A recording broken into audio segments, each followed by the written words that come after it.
क्या आप जानते हैं कि कुछ ट्रेनें सिर्फ इंसानों के लिए नहीं बल्कि आत्माओं के लिए भी चलती है। हर अमावस्या की रात जब चांद पूरी तरह गायब होता है और अंधेरा गहराता है, एक ट्रेन निकलती है, बिना इंजन, बिना ड्राइवर, बिना टिकट। लोग कहते हैं ये ट्रेन आत्माओं को उनकी आखिरी मंजिल तक ले जाती है। आज की कहानी उसी रहस्यमय ट्रेन की है जिसे लोग डर के मारे मुर्दों की ट्रेन कहते हैं। कहानी शुरू होती है झारखंड के एक छोटे से गांव विराजपुर से, जहां एक पुराना रेलवे स्टेशन था, भानगढ़ जंक्शन।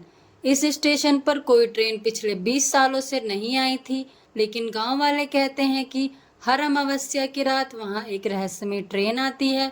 बुजुर्ग कहते हैं कि वो ट्रेन पहले इंसानों के लिए चला करती थी, लेकिन एक रात उस ट्रेन में आग लग गई और पूरी ट्रेन जलकर राख हो गई।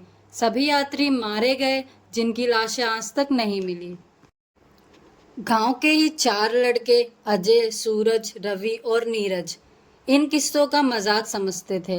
एक दिन उन्होंने ठान लिया कि वो इस मुर्दों की ट्रेन की सच्चाई जानकर रहेंगे। अगली अमावस्या की रात वो चारों कैमरा, टॉर्च और कुछ खाने का सामान लेकर 11 बजे भानगढ़ स्टेशन पहुंच गए। वहां घना अंधेरा था और अजीब सी सिरहन महसूस हो रही थी, लेकिन चारों लड़कों ने एक दूसरे की हिम्मत बंधाई। 12 बजने में कुछ ही मिनट बाकी थे। स्टेशन पर सन्नाटा गहरा हो गया था, जैसे पूरी प्रकृति थम गई हो। अचानक प्लेटफॉर्म की लाइट एक पल को जली और फिर बुझ गई। चारों लड़कों ने देखा कि कोहरे के बीच एक ट्रेन धीरे धीरे आती दिख रही है। कोई इंजन नहीं था, कोई आवाज नहीं थी, फिर भी ट्रेन आ रही थी। ट्रेन ने प्लेटफॉर्म पर रफ्तार धीमी की और रुक गई। कोच की खिड़कियां में अंधेरा था, लेकिन एक एक करके उनमें पीली रोशनी जलने लगी। परछाइयां नजर आने लगी, जैसे कोई अंदर बैठा हो। तभी एक भारी, बहुत गूंजती हुई आवाज आई, समय हो गया है, सवार हो जाओ। चारों दोस्त कांप गए। सूरज डर के मारे पीछे हटने लगा, लेकिन अजय ने कहा, अब जब यहाँ तक आए हैं तो थोड़ा और देखते हैं। दरवाजा अपने आप खुल गया। कोई टीटी नहीं, कोई गार्ड नहीं, बस एक भयानक सन्नाटा। अजय और रवि अंदर कदम रखते हैं। अंदर का माहौल एकदम अलग था, जैसे वक्त थम गया हो।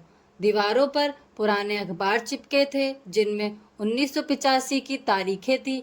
एक कोने में खोपड़ी और जली हुई हड्डियां रखी थी। तभी ट्रेन का दरवाजा अपने आप बंद हो गया और ट्रेन चलने लगी। बिना इंजन, बिना ट्रैक की आवाज। सूरज और नीरज प्लेटफॉर्म पर ही रह गए, चिल्लाते रहे, लेकिन ट्रेन हवा में जैसे गायब हो गई।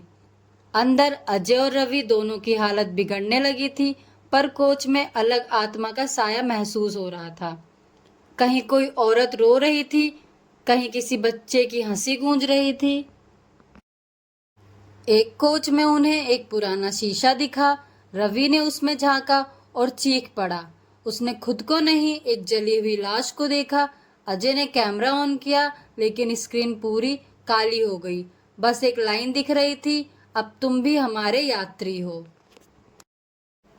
उधर प्लेटफॉर्म पर सूरज और नीरज ट्रेन को जाते देख रहे थे। अचानक ट्रेन गायब हो गई, बिना किसी आवाज के। दोनों भागकर गांव लौटे और सबको बताया। गांव वाले स्टेशन पर पहुंचे, लेकिन वहां कुछ भी नहीं था, ना ट्रेन, ना कोई निशान, ना कोई आवाज।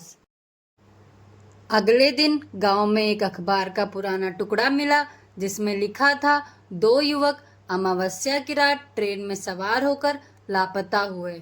उनकी तलाश आज तक जारी है। लेकिन हैरानी की बात, वो खबर 1995 की थी। अजय और रवि उसी रात से लापता थे, लेकिन उनके जैसे ही दिखने वाले 2 लड़के उसी नाम से गांव में रहते थे। तो दोस्तों, क्या वो ट्रेन सच में आत्माओं की थी? क्या अजय और रवि अब कभी वापस नहीं आएंगे, या फिर वो अब उस ट्रेन का हिस्सा बन चुके हैं? अगर आप कभी रात के अंधेरे में किसी सुनसान स्टेशन पर खड़े हों और कोई ट्रेन बिना इंजन आपके सामने आ जाए, तो उसमें चढ़ने की भूल मत करना, क्योंकि वो ट्रेन सिर्फ मुर्दों के लिए चलती है। ऐसे ही और रहस्यमय और डरावनी कहानियों के लिए दुनिया के अनजाने राज को लाइक शेयर और सब्सक्राइब ज़रूर करें। मिलते हैं नेक्स्ट वीडियो में।